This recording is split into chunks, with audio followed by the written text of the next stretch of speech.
Shri सालोदर publicity YouTube channel में आपका स्वागत है। आज हम आपके सामने तुलसीदास जी द्वारा लिखी गई श्री रामचरितमानस पंचम सोपान सुंदरकांड का पाठ सुनाने जा रहे हैं। शांतम शाश्वतम प्रमेयम अनघम निर्वाण शांति प्रदम ब्रह्मा शंभु फणीन्द्र से मनीषम वेदांत वेद्यम विभुम रामाख्यम जगतेश्वरम सुरगुरम माया मनुष्यम हरिम वंदे हम करुणाकरम रघुवरम भूपाल चोड़ामणिम नान्यस्पृह रघुपते हृदयस्मदीये सत्यं वदामि च भवानखिलान्तरात्मा भगतिं प्रच रघुपुंगव निर्भराम्ये कामादिदोषरहितं कुरु मानसं च अतुलित बलधामं हेमशैलाभदेहं धनुजुवन कृशानुं ज्ञानिना मग्रगण्यम सकल गुण निधानम वानराणमधीशम रघुपति प्रिय भक्तम वात जातम नमामि। दास जी लिखते हैं, शांत सनातन अप्रमेय निष्पाप मोक्ष स्वरूप परम शांति देने वाले ब्रह्मा शंभु और शेष जी से निरंतर सेवित वेदांत के द्वारा जानने योग्य सर्वव्यापक देवताओं में सबसे बड़े माया से मनुष्य रूप दिखने वाले समस्त पापों को हरने वाले करुणा की खान रघुकुल में श्रेष्ठ तथा राजाओं की शिरोमणि राम कहलाने वाले जगदीश्वर की मैं वंदना करता हूँ। हे रघुनाथ जी, मैं सत्य कहता हूँ और आप सबके अंतरात्मा ही हैं कि मेरे हृदय में दूसरी कोई इच्छा नहीं है। हे रघुकुल श्रेष्ठ, मुझे अपनी पूर्ण भक्ति दीजिए और मेरे मन को काम आदि दोषों से रहित कीजिए। अतुल बल के धाम, सोने के पर्वत के कांति युक्त शरीर वाले दैत्य रूपी वन को ध्वंस करने के लिए अग्नि रूप, ज्ञानियों में अग्रगण्य, संपूर्ण गुणों के निधान, वानरों के स्वामी श्री रघुनाथ जी के प्रिय भक्त पवन पुत्र श्री हनुमान जी को मैं प्रणाम करता हूँ। जामवंत के वचन सुहाए, सुनि हनुमंत हृदय अति भाए, तब लगी मोहि पर खेऊ तुम भाई, सही दुख कंदा मूल फल खाई। जामवंत के सुंदर वचन सुनकर हनुमान जी के हृदय को बहुत ही भाए। वे बोले, हे भाई, तुम लोग दुख सहकर कंद मूल फल खाकर तब तक मेरी राह देखना। जब लगी आवो सीत ही देखी, हो ये काज मोय हर्ष विशेष, यह कही नाई सबई कौ माता, चलो हर्ष ही धरि रघुनाथा। जब तक मैं सीता जी को देखकर न आऊं, काम अवश्य होगा, क्योंकि मुझे बहुत ही हर्ष हो रहा है। यह कहकर और सबको मस्तक नवाकर तथा हृदय में श्री रघुनाथ जी को धारण करके हनुमान जी हर्षित होकर चले। सिंधु तीर एक भूधर सुंदर, कौतुक कूद चढ़े उता ऊपर, बार बार रघुवीर संभारे, तर के पवन तनय बल भारी। समुद्र के तीर पर एक सुंदर पर्वत था। हनुमान जी ने खेल से ही कूदकर उसके ऊपर जा चढ़े और बार बार श्री रघुवीर का स्मरण करके अत्यंत बलवान हनुमान जी उस पर से बड़े वेग से उछले।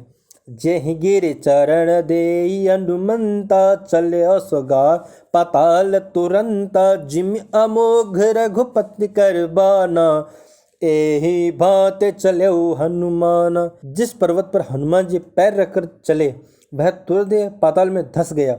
जैसे रघुनाथ जी का अमोघ बाण चलता है, उसी तरह हनुमान जी चले। जल निधि रघुपति दूत विचारे, तय मैनाक होई श्रम हारे। समुद्र ने उन्हें रघुनाथ जी का दूत समझकर मैनाक पर्वत से कहा, हे मैनाक, तुम इनकी थकावट दूर करने वाला हो। हनुमान ते परसा कर पुण्य कीन्हे प्रणाम, राम काज कीन्हे बिनु मोहि कहा विश्राम। हनुमान जी ने उसे छू लिया, फिर प्रणाम करके कहा, भाई, श्री रामचंद्र जी का काम किए बिना मुझे विश्राम कहाँ। जात पवन सुत देवन देखा, जाने कहूँ बल बुद्धि विशेषा, सुर सनाम अहिन के माता, पटइन आए कही त्यही बाता। देवताओं ने पवन पुत्र हनुमान जी को जाते हुए देखा। उनकी विशेष बल बुद्धि को जानने के लिए उन्होंने सुरसा नामक सर्पों की माता को भेजा। उसने आकर हनुमान जी से यह बात की, आज सुरन मोहि दीन आहारा, सुनत वचन कह पावन कुमारा, राम काज कर फिर में आओ, सीता कह सो दे प्रभु सुनाओ। आज देवताओं ने मुझे भोजन दिया है। यह वचन सुनकर पवन कुमार हनुमान जी से कहा, श्री राम जी का कार्य करके मैं लौट आऊं और सीता जी की खबर प्रभु को सुना दूं। तब तब बदन पैठिहु आए, सत्य कहु मोहि जान दे माए, कवन जतन दे नहीं जाना, ग्रस सिन्न मोह कहो हनुमान।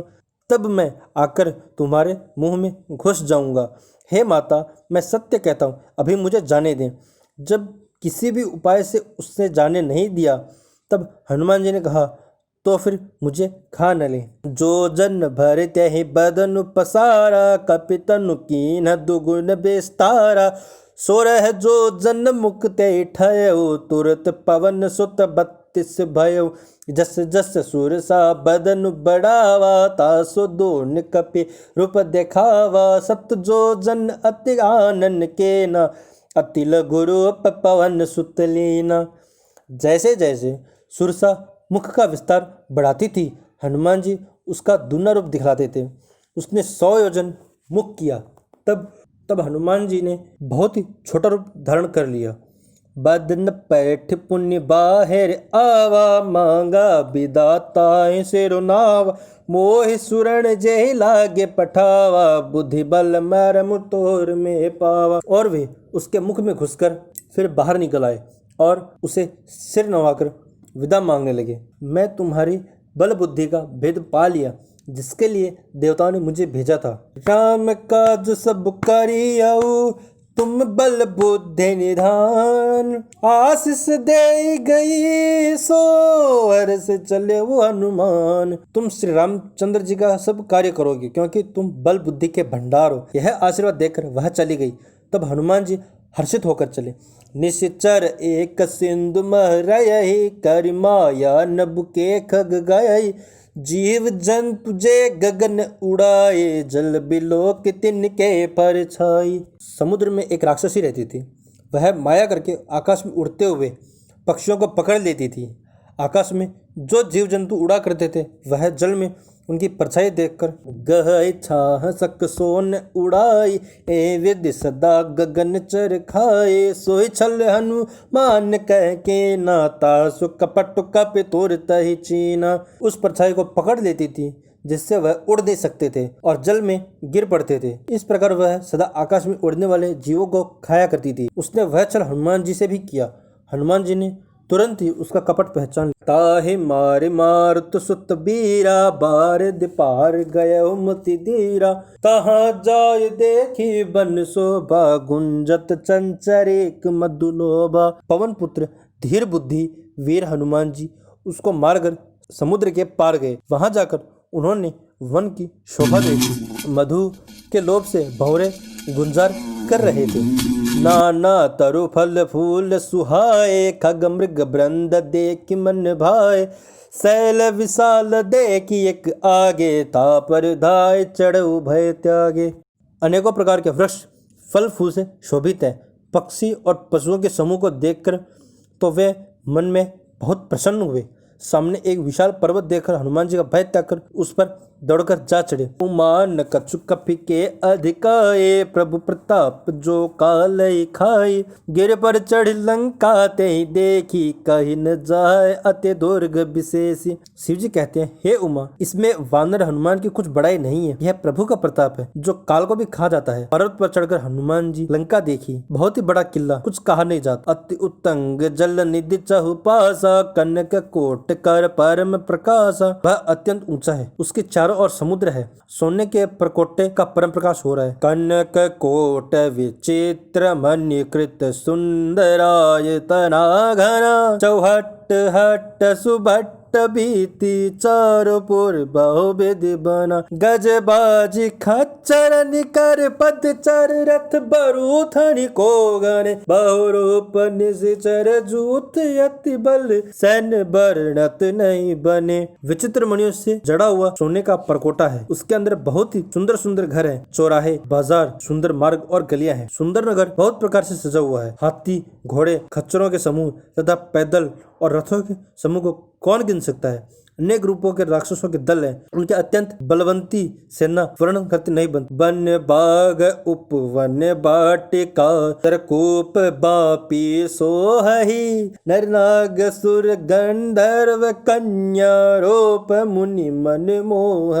कहो माल देह विशाल शैल समान यति बल घर जई। नाना अखारिन भी रही बहुविधि एक एक अंतर जई। वन, बाग, उपवन, फुलवाड़ी, तालाब, कुएं और बावलियां सुशोभित है। कुछ नाग, देवताओं और गंधर्वों की कन्याएं अपने सौंदर्य से मुनियों के भी मन को मोह लेती है। कहीं पर्वत के समान विशाल शरीर वाले बड़े बलवान मल्ल पहलवान गरज रहे हैं। वे अनेकों अखाड़ों में बहुत प्रकार से भिड़ते और एक दूसरे को ललकारते हैं। कार्य जतन भट्ट कोटिन बिकट तन नगर चहुदिसिर छही। कहु महिष मानुष धेनु खर अज खल निशाचर भक्षहि। एहि लागे तुलसी दास इनकी कथा कछुक है कही। रघुवीर सर तीरथ शरीर त्यागे गति पे है सही। भयंकर शरीर वाले करोड़ों योद्धा यत्न करके नगर की चारों दिशाओं में रखवाली करते हैं। कहीं दुष्ट राक्षस भैंसों, मनुष्यों, गायों और गधों और बकरों को खा रहे हैं। तुलसीदास जी ने इनकी कथा इसलिए थोड़ी सी कही, ये निश्चय ही श्री रामचंद्र जी के बाण रूपी तीर्थों में शरीर को त्याग कर परम गति पाएंगे। पूरे रखवारे देखी बहु कपि मन की न विचार।